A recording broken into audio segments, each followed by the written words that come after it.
Hello दोस्तों, मेरा नाम है विवेक और आप सभी का स्वागत करता हूं मैं अपने YouTube चैनल में। आज हम बात करने वाले हैं कुछ नौकरी के बारे में। नौकरी मतलब आपको इंटरव्यू में क्या पूछा जा रहा है आजकल, पहले क्या पूछा जा रहा था और अभी क्या पूछा जा रहा है, क्योंकि बहुत सारे नौकरियां लॉकडाउन के कारण गई हुई हैं, तो उसी हिसाब से फिर नौकरी जनरेट भी होगी। तो आइए उसी के बारे में बात करते हैं आपसे कि क्या पूछा जा सकता है आपसे, और इंटरव्यू में जाएँ तो इंटरव्यू कैसे दें आप। भैया पहली बात तो जब आपको एचआर का कॉल आए ना, तो आप पता करने की कोशिश करो कि भाई कौन इंटरव्यू लेने वाला है। यदि आपको ये पता चल गया ना कि कौन इंटरव्यू लेने वाला है, तो पहले आप उसका पूरा जो उसका प्रोफाइल है, फेसबुक प्रोफाइल हो, लिंक्डइन प्रोफाइल हो, जो भी प्रोफाइल हो, ट्विटर अकाउंट हो, आप जाकर के उसको एक बार रिसर्च कर ले कि भाई बंदा क्या क्या चीज़ में ज़्यादा आपको वो देखना पसंद करता है, क्योंकि वो उस रिलेटेड यदि आप उसको कुछ बोलोगे ना तो वो ज़्यादा अट्रैक्ट होता है। वो उसे ये पता चलता है कि हाँ ये भी इस चीज़ में इंटरेस्टेड है, तो वो आपको थोड़े ना थोड़े ज़रूर प्रेफर करेगा। तो पहले अब जाते इंटरव्यू में बोलते थे कि भाई अपना बताओ, tell me something about yourself. हम लोग शुरू हो जाते थे, माय नेम इज़ ये, माय नेम इज़ वो, ठीक है, मैं ये करता हूँ, मैं वो करता था, मैं वो करता था। भाई ये सब अभी कुछ नहीं चलने वाला है। आजकल सिंपल से आप जाओगे, आपको सिंपल से आजकल आपके प्रोफाइल देखेंगे, प्रोफाइल से ही आपको क्वेश्चन पूछे जाएंगे कि आप यदि अकाउंट्स से रिलेटेड आप इंटरव्यू देने गए हो, आप लिखे हो कि भाई मैं बैंक रिकन्सिलेशन बनाता था वहाँ पे, तो आपको बीआरएस का डिफिनेशन नहीं पूछने वाले हैं। हाँ, कोई इंटरव्यूअर ऐसे होते हैं कि आप पूछेंगे कि व्हाट इज़ बीआरएस या डिफिनेशन ऑफ बीआरएस आप बताइए, तो वहाँ पे डिफिनेशन सबको याद नहीं होता है, ठीक है, क्योंकि आप 8-10 साल पहले वो चीज़ पढ़ चुके हैं। तो आप आज के डेट में आपको बताया जाए कि भाई व्हाट इज़ बैंक रिकन्सिलेशन, आपको डिफिनीसन बताना है, तो वो बहुत नॉर्मल आदमी, बहुत कम लोगों को ही वो याद रहता है। तो सीधा आपके वो आजकल जितने भी कंपनियां डायरेक्ट आपके जो सीवी है उसी पर फोकस करते हैं, ठीक है। हाँ, आपको पूछेंगे कि हाँ बीआरएस भाई कैसे बनाते हो, किस बेस पे बीआरएस बनाते हो, ठीक है, आपको ये पूछ सकते हैं।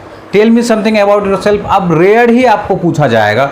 जो एकदम पुराने ख्यालात वाले जो एचआर हैं या जो इंटरव्यूअर है वही आपसे ये चीज़ पूछने वाले हैं। नए जो आपके जितने भी हैं वो नहीं पूछने वाले हैं। वो आपके लास्ट देखेंगे कि आप पहले किस किस कंपनी में काम कर चुके हो, आपका वहाँ क्या क्या रोल रह चुका है, आपको वहाँ प्रमोशन मिला है या नहीं, आप किस सैलरी पे ज्वाइन किए थे और अभी आपकी प्रेजेंट सैलरी क्या है। यदि जॉब गई है लॉकडाउन की वजह से, तो भाई जॉब गई है तो जॉब गई है, तो आप क्या रीज़न है कि आपको उसमें इन्वॉल्व किया गया, कि आप उसमें से आपको उस कंपनी से आपको निकाल दिया गया। कंपनी के पास ये था कि उसने मैन पावर कम करने थे। इसमें ये हुआ कि जो उनके टैलेंटेड बंदे थे वो भी उसमें गया। और कुछ क्या होते हैं ना, बॉस को मतलब एक क्या बोलूँ, पिछलगू होते हैं, ठीक है, कि बंदे में टैलेंट नहीं है लेकिन वो बॉस के हाँ जी करते करते वो अपना जॉब बचाने में सेफ रहता है। तो आप अब नए इंटरव्यू में जा रहे हैं, पूरा सीवी जो सीवी में आपने मेंशन किया हुआ है, अपने बायोडाटा में जो आपने मेंशन किया है वही आपसे पूछा जाएगा। हाँ, और जो आप लोग हॉबी लिखते हो ना, वो हॉबी अब ये प्लेइंग क्रिकेट, वॉचिंग न्यूज़, ये सब काफ़ी हो गया। अब न्यूज़ तो भाई सब देखता है, सोशल मीडिया का ज़माना है, वो तो देखेगा ही न्यूज़। तो न्यूज़ में अलग से क्या देखना है, न्यूज़ में आपको देखना है कि आप बिजनेस न्यूज़ दिखाओ उनको कि हाँ भाई मैं बिज़नेस न्यूज़ दिखाता हूँ। आप न्यूज़ दिखा दिया, अब उसके बारे में कुछ आइडिया नहीं, ये भी नहीं होना चाहिए। थोड़ी बहुत आपको आइडिया होनी चाहिए कि भाई बिज़नेस न्यूज़ क्या है, मनी कंट्रोल क्या है, ठीक है, और बहुत सारे म्यूचुअल फंड्स क्या है, ये सब की थोड़ी बहुत नॉलेज होनी चाहिए। तो उनको ये रहता है कि हाँ बंदा रियल में देखता है, और आपको वो क्वेश्चनिंग ज़रूर करेंगे आपके हॉबीज़ से। मैं जैसे अपने CV में लिखता था कि आई लाइक रेसलिंग, मुझे रेसलिंग बहुत पसंद था, तो मुझे रेसलिंग के बारे में बहुत कुछ पता भी था। प्लेइंग क्रिकेट, मुझे भी बहुत अच्छी क्रिकेट आती थी, अभी भी आती है, लेकिन नहीं मेंशन करता क्योंकि वो दूसरे टाइप का लगता है। अभी वॉचिंग क्रिकेट, रीडिंग न्यूज़पेपर, वो सब नहीं डालना है। अभी आप भले ही लिख दो कि watching social media, active in social media platform, तो वो ज़्यादा अट्रैक्ट करेगा। और सबसे पहली बात, यदि आपको ये पता चल गया कि आपको इंटरव्यू लेने वाला कौन है, तो डेफिनेटली उनका अकाउंट आप सर्च करो, लिंक्डइन में जाकर सर्च करो, आप फेसबुक में जाकर सर्च करो। आपको उनके बारे में जितनी ज़्यादा डिटेल रहेगी, आपको उनको आंसरिंग करने में उतनी ज़्यादा। क्या होता है कि जब आप फर्स्ट टाइम किसी से मिलने जाते हो ना, तो थोड़े नर्वस फील करते हो, लेकिन उस बंदे का यदि पहले फ़ोटो भी आप देख चुके होते हो तो आपको ये थोड़ा सा आइडिया रहता है, हाँ भाई ये है, एक साइकोलॉजिकल साइकोलॉजिकल एक इफ़ेक्ट पड़ता है। मैंने भी 1-2 इंटरव्यू ऐसा दिया है। मैंने तो एक इंटरव्यू ऐसा मतलब दिया था कि मैं उस सेक्टर से था नहीं जिस सेक्टर से मेरी इंटरव्यू थी, बट मैं सोचा कि चलो मैं जाके इंटरव्यू देता हूँ, देखता हूँ क्या होता है। फील्ड मैं उस टाइम में अकाउंट्स में ही था, तो फील्ड सेम थी, वहाँ भी अकाउंट्स की पोजीशन थी, बट सेक्टर अलग थे। एक बैंकिंग सेक्टर था और एक इंटायर बैंकिंग सेक्टर से अलग था। इंपोर्ट एक्सपोर्ट की एक कंपनी थी जो इंटरनेशनल मार्केट की थी। मैं वहाँ गया, लेकिन मुझे ये पता था कि कौन इंटरव्यू लेने वाला है, क्योंकि एचआर जो थे वो मुंबई से आए हुए थे, तो उनका नाम मुझे पता था कि ये फलाना होटल में उनसे मुझे मिलना है। तो मैं उनके बारे में अवेलेबल नहीं थी कुछ, क्योंकि वो काफ़ी मतलब एक्टिव नहीं थे उस टाइम में। ये मैं बात बता रहा हूँ आपको 2014-15 के आसपास की। तो बट उनका 2 प्रोफाइल मुझे मिला, एक फेसबुक में और एक लिंक्डइन में। फेसबुक की प्रोफाइल वो अपडेट नहीं था, लेकिन लिंक्डइन की प्रोफाइल उनकी अपडेट थी। तो मैं उनकी लिंक्डइन की प्रोफाइल सारा डिटेल देखा कि उन्होंने कब क्या ज्वाइन किया। जब मैं इंटरव्यू में गया तो उन्होंने मुझे tell me something about yourself नहीं पूछा। मुझे आप क्या करते हो, क्या क्या आता है, आप ये इतना टीम संभाल सकते हो कि नहीं, ये सब उन्होंने काफ़ी पूछा। उन्होंने फिर मेरे को ये बोला कि ये कंपनी काफ़ी अच्छी है, तो मैं उनको तुरंत मैंने क्रॉस कर दिया। मैंने उनको बोल दिया कि हाँ सर डेफिनेटली सर कंपनी अच्छी, इसलिए आप अप्रॉक्स 12 ईयर्स हो गया तो उनको उस कंपनी। तो मैंने इमीडिएट बोल दिया कि सर 12 ईयर्स 6 मंथ इतने दिन से आप काम कर रहे हो, तो डेफिनेटली ये कंपनी अच्छी ही होगी। तो काफ़ी उससे अट्रैक्ट हो गए। उन्होंने बताया कि और क्या जानते हो मेरे बारे में, तो मैं उनके बारे में जो जानते थे कि उन्होंने कहाँ से क्वालिफिकेशन किया हुआ है, कहाँ पहले जॉब करते थे, किस डेजिग्नेशन पे थे, उनको मैंने डेट वाइज बता दिया था।